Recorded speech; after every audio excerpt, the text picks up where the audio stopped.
Hello everyone, welcome to MalStorm Gaming. My name is Malachi Gardner, and today we're going to be playing Marvel Champions.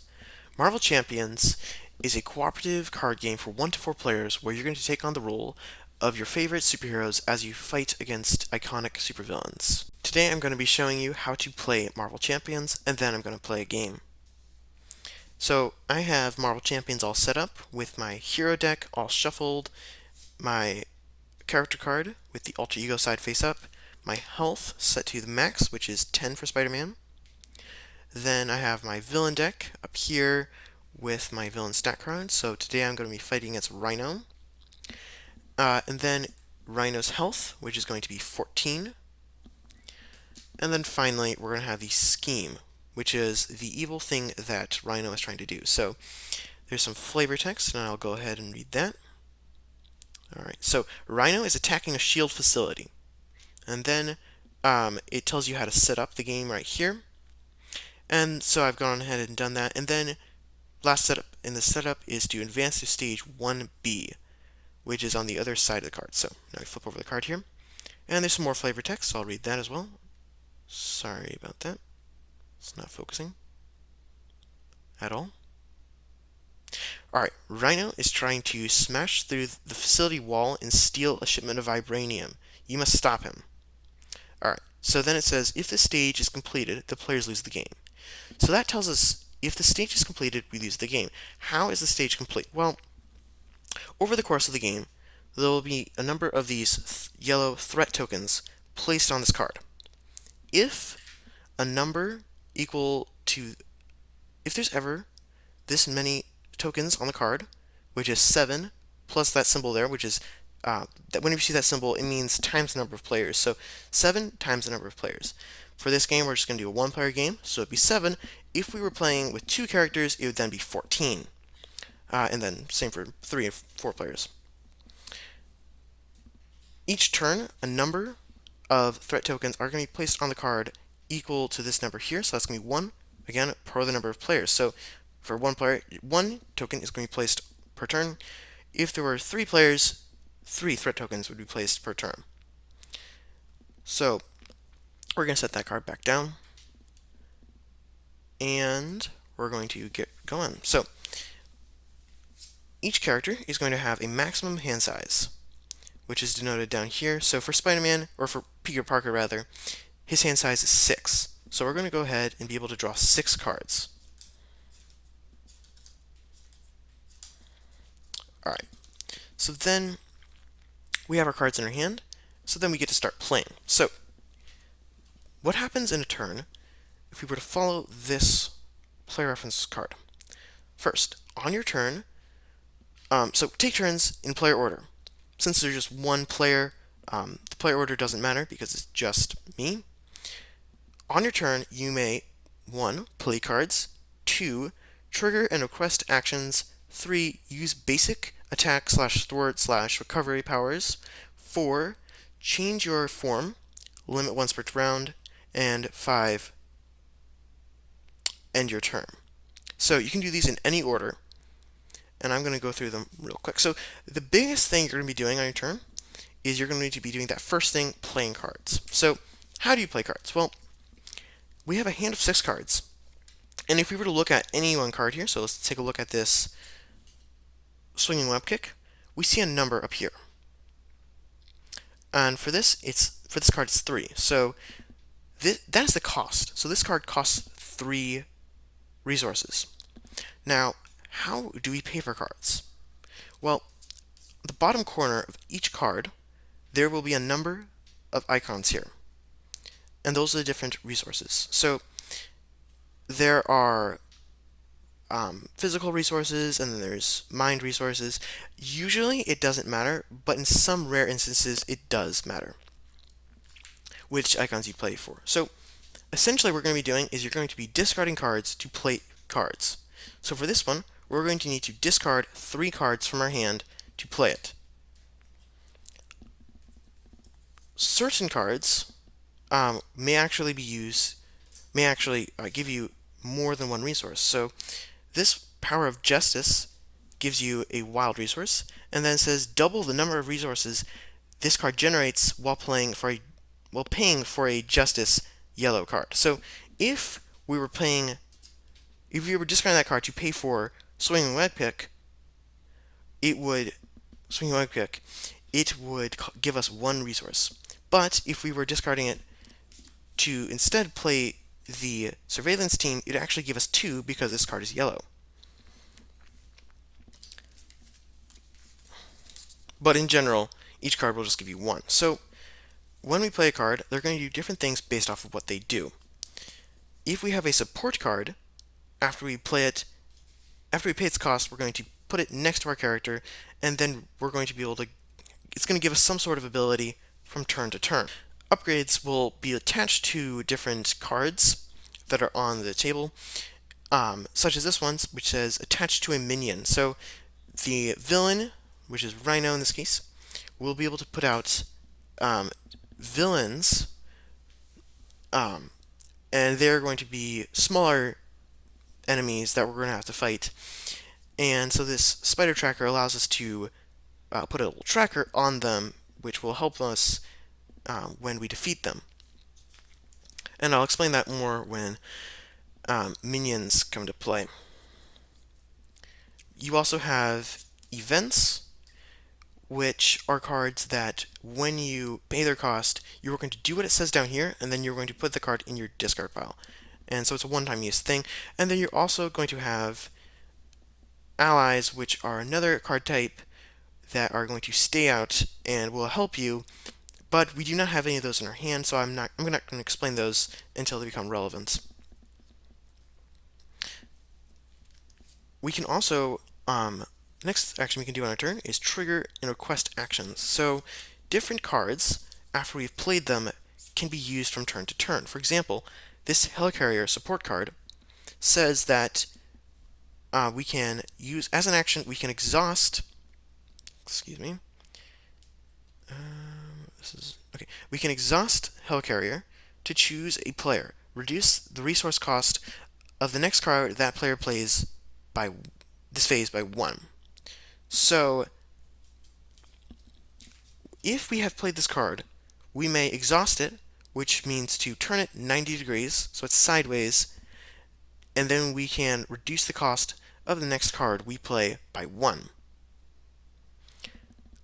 If a card is exhausted, you may not use it in any way, shape, or form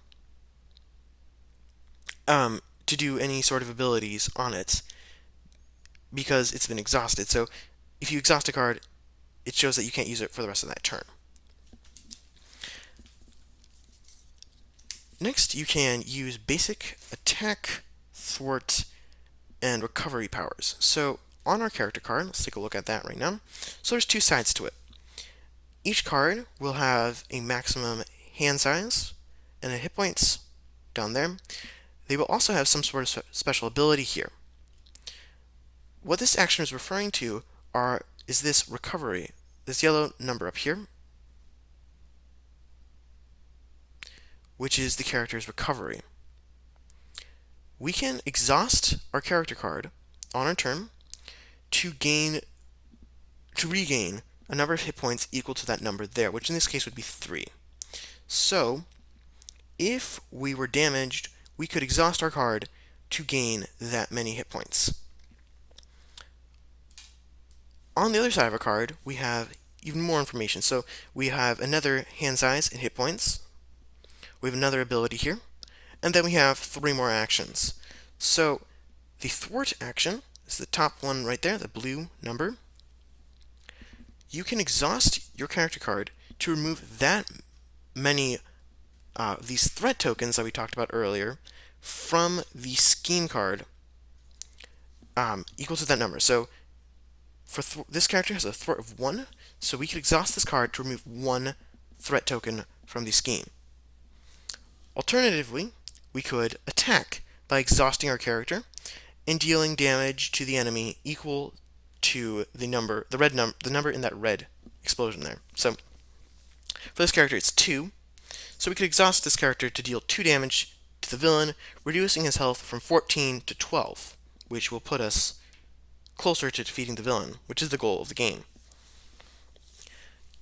Each character also has a defense value, which I will explain when it becomes relevant.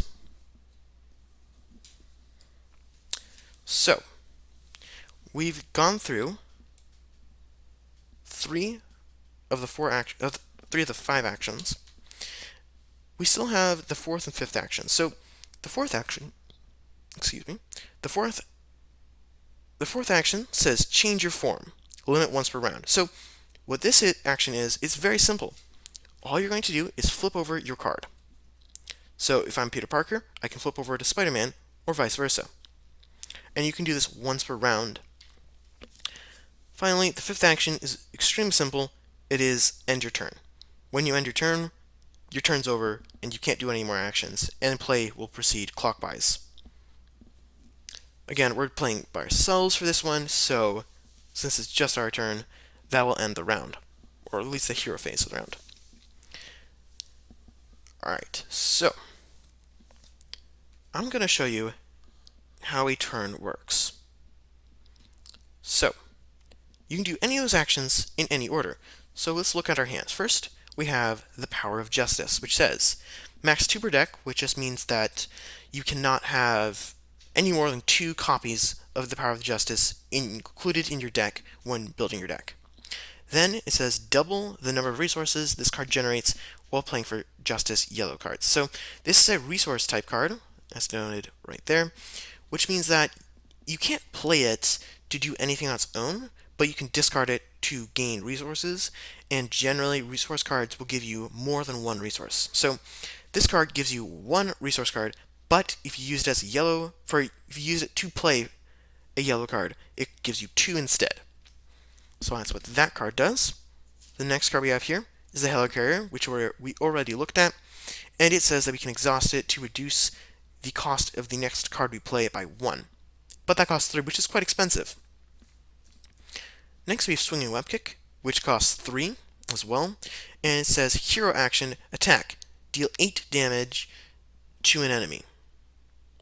Let's focus. Alright, so since it has the Hero Action trait, that means we must be on our hero form to do that action. So we have to be Spider-Man to do the Swinging Web Kick. Peter Parker cannot do the Swinging Web Kick, but Spider-Man can. Alright, so that's... and then if we're in, so we play it, and it does 8 damage to the villain, which is insane. That is very good. So next card, Spider Tracker. So this is an upgrade. Attached to a minion, Forced Interrupt. When attached minion is defeated, remove 3 threat from the scheme. From a scheme, sorry. So it says Forced Interrupt, which means, so it's an interrupt, which means that it will interrupt whatever is happening at that time. And it's forced, so it must happen. So when the minion that we attach it to is defeated, as in his hit points are reduced to 0, and again, I'll explain that when it becomes relevant, we must remove 3 threat from a scheme. So we can remove 3 of these threat tokens from the scheme over here. Alright, next card. Backflip. So this card costs 0, and it's an interrupt defense. When you would take any amount of damage from an attack, prevent all of that damage. So basically, we can dodge an attack. And it's an interrupt, so that can interrupt whatever's happening. So if someone's trying to attack us, we can play this card and interrupt that action to prevent the damage. Alright, finally we have the Surveillance Team. This costs 2, and it's a support. Uses 3 Snoop counters. Enters play with 3 counters. When those are gone, discard this card. So we're going to take 3 of these multi-use tokens here, these green and blue tokens, and we're going to put 3 of them on there when we play the card, and then we're going to be able to use them to do various things as described below. So, action, exhaust Surveillance Team. Remove 1 Snoop counter from it, and remove 1 threat from a scheme. Alright, so those are our cards. This is supposed to be flipped over. Alright, so we've now looked at our cards. I think that... Oh, we probably should look at our character's ability. So, our character's ability is... Let's focus this. Alright, Scientist, Resource. Generate a... that symbol means mind. So, generate a mind resource, limit once per round. So basically, while we're in Peter Parker, each turn we get one free resource, which is very good. So we're going to look at our hand. I think I am going to want to play this Helicarrier. So I'm going to discard Backflip and Spider Tracker. So each one of those cards gives us one resource, and we're going to use our resource from Scientist to play Helicarrier. So, because that costs 3. So now we're going to take this card and we're going to set it down by the side of our card. Alright, next, I'm going to look at our hand. So no, we really don't have as many cards. But I think it'd be a good idea to flip over. So we can flip once per round. So now we're going to be Spider-Man. And our Spider-Man ability says Spider Sense. Let's focus this up. Alright, Spider Sense, interrupt. When the villain... sorry about that. When the villain initiates an attack against you, draw one card. So, whenever Rhino attacks us, we get to draw one card for free, which could, in theory, let us draw something like Backflip, which would allow us to dodge the attack. So, that's our Spider Sense going off. Alright, so now that we're in now we're in our hero mode, Spider-Man, I'm going to try to play Swinging Web Kick. So we have to be in our hero mode for this, and we are. So I'm going to exhaust the Helicarrier. So I'm going to turn it 90 degrees, and now we can reduce the cost of the next card we play by 1. So now Swinging Web Kick, instead of costing 3, it now costs us 2. Then I'm going to discard both of these cards. So this one gives us 1, and then for the Power of Justice gives us 1. It would have given us 2 if we had played, if we were playing the Surveillance team, but since the card we're playing is not a yellow Justice card, it just gives us 1. So this is going to give us 1, and so that's the 3 we need to now play Swinging Web Kick. So this is going to deal 8 damage to the enemy. So we can choose any enemy we want. There are no minions out, it's just Rhino, so that is who we're going to fight. So we can do 8 damage to Rhino. So right now, he has 14 hit points, so now he's going to go down to 16, or 6. So now he just has 6 hit points left. And after we defeat him, after we reduce him to 0 hit points the first time, he's going to go on from his first stage to his second stage, and he's going to become more powerful, and he's going to get more hit points, and then after we beat him that second time, we will have ultimately won the game. So we're well on our way. Alright, now, we have played cards, we have flipped over once. Now we also can activate one of Spider-Man's basic abilities. So, we can thwart, removing threat from our scheme over here, which is, right now, it's empty. There's no scheme, there's no threat tokens here, so it doesn't really matter if we did that. So it's not a very good use of our action. Or we could attack. So I think that's what we should do. So we're going to exhaust our character, and then we can deal 2 damage to the villain. So we deal 2 more damage to Rhino. So now he has 4 hit points left. So we're doing quite well. Alright, so now we're going to look back at this player reference card. So we have played cards, we've triggered some abilities, and the second part of that action, it says trigger and request actions. We can actually ask other people to help us. So if we were playing with someone else who had a Helicarrier card, we can actually ask them to use their Helicarrier on our turn to help us. But since we're just playing solo, that part doesn't really apply to us. We've used our basic attack action, and we've also flipped our card. So we don't need to do everything on here, but we have. Now we have no more cards that we can play, and we've done everything we can do. So now we can do that final action, which is end our turn. So so let's just go ahead and do that. And so now our turn is over. So now let's read the second part. After all players have finished their turns, each player simultaneously discards any number of cards from their hand. So if we had any cards left over that we didn't want, we could discard those. Then we can draw up to our hand size. So let's check it out real quick. Now, while we were in Peter Parker, we got 6 cards. Now that we are Spider-Man, we only have 5 cards, which kind of stinks, but it's not too bad. So now we can draw 5 cards, and we are going to be able to have these 5 cards for our next turn. So we're going to set those aside. Then we can ready each of our exhausted cards. So this Spider-Man card is now readied, and the Helicarrier card is also readied. So it's going to go back face right side up, and so now that part is done. So now we're going to flip over the card, and now it's the villain phase turn. So first thing we do is place threat on the main scheme. So remember how I told you that during the enemy's turn, a number of tokens equal to the number of players would be placed on here? Well, that's going to happen now. So we're going to take 1 threat token and place it on that card. If we had 2 players, then we would have placed 2, but we just have 1. And again, if 7 of those tokens are placed on this card, we lose the game. So we really don't want that to happen. Then, number 2, the villain and each engaged minion activates once per player in player order. So, if you are in hero form, the enemies attack you.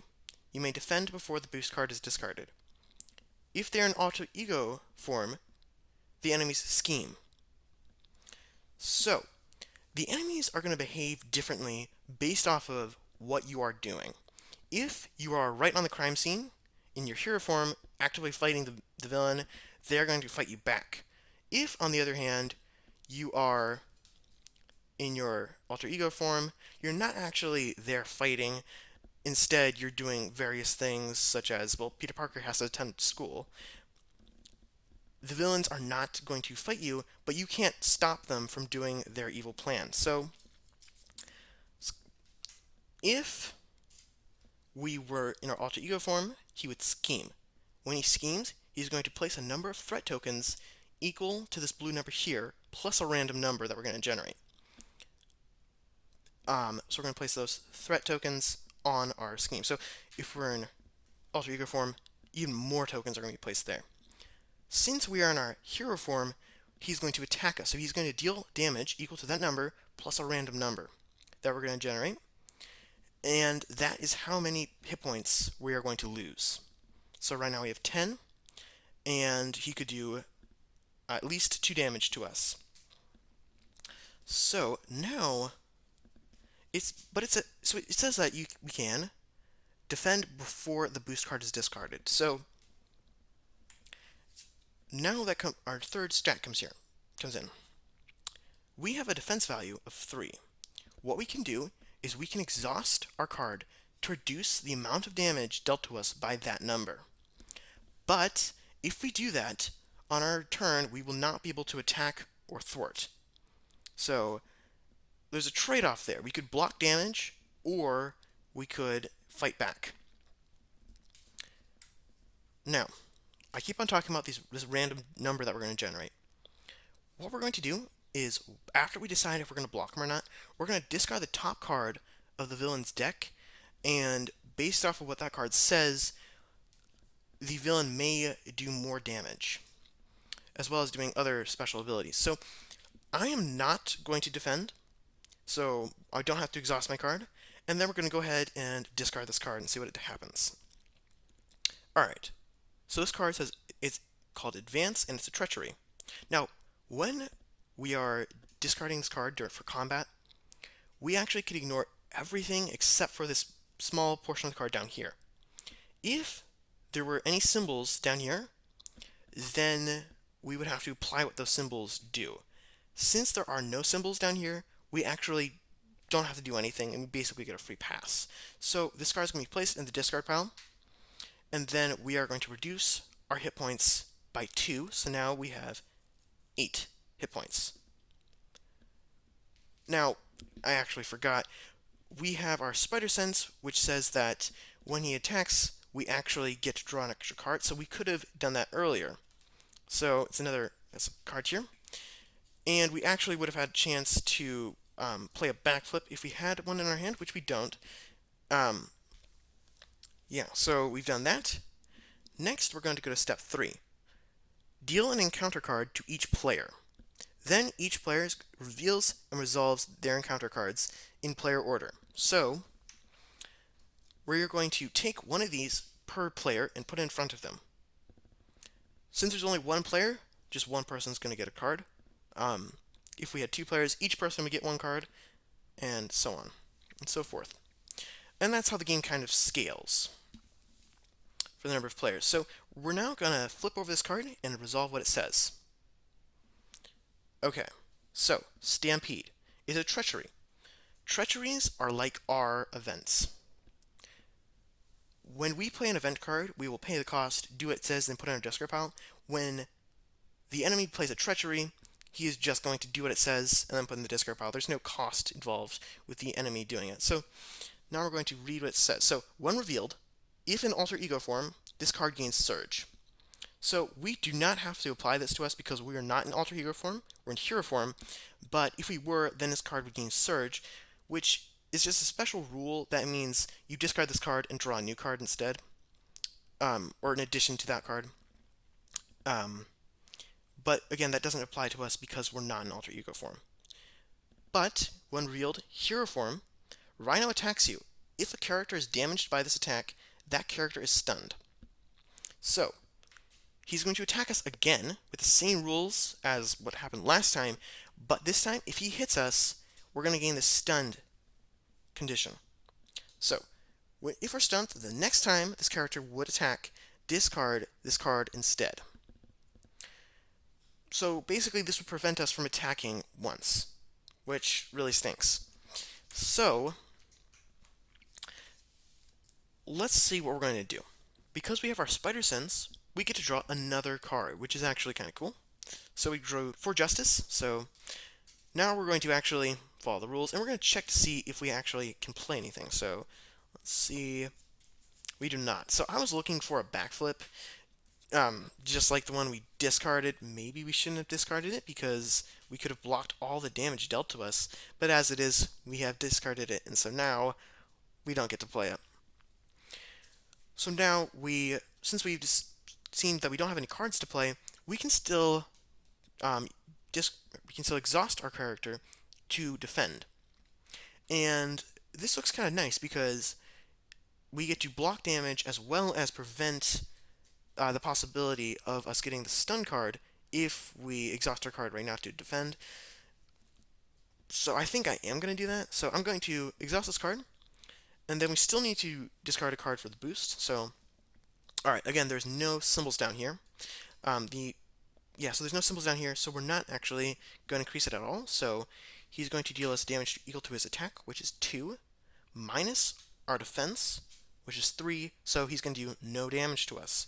And since no damage was dealt to us, we are not stunned, which is very good. So now this card's just going to be discarded. And now, let's check the last step here. Pass the first player token. So this, again, does not actually apply to us because we are just playing solo, but if you're playing multiplayer, there's another token that you have that you're in they would pass in this phase, and whoever has the first player token is going to go first each round. So whoever goes first alternates from turn to turn. But again, we don't actually have any pawn to pass it to, so it doesn't really matter. So now we're just going to flip this over, and now we're back onto our hero phase. So this will conclude the first session of our Marvel Champions playthrough. I hope you all enjoyed it, and I hope you will enjoy me for the next playthrough. I hope you all have a great day, and happy gaming.